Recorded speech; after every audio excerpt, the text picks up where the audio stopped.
সুন্দর শান্তির ঘুম ঘুমাইতেছে। ভালো ফ্ল্যাটেরও দরকার নাই, ভালো বালিশেরও দরকার নাই, সারা রাত এখানে ঘুমাই রয়েছি। কোনো টেনশন আছে? এত টাকা দিয়া রুম ভাড়া নিয়া নরম বিছনায় শুই, তারপর রাত্রে ঘুমায় না। আর কি সুন্দর রাস্তায় শুয়ে রয়েছে, ঘুম ঘুমাইতেছে। সকাল প্রায় 11টা বাজে গেছে গা, তারপর তার ঘুম ভাঙে না।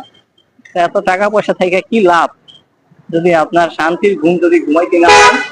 আর দেখেন, টাকা পয়সা নাই অথচ তার কি সুন্দর ঘুম। মশারও কোনো কাহিনী নেই যে মশায় কামড়াইবো বা কয়েল কিনতে হইব, বা আপনার এখানে নরম বিছনার প্রয়োজন আছে সেটারও কোনো নাই, সেটাও তার দরকার নাই। অথচ সে কিন্তু ঘুমাইতে আছে।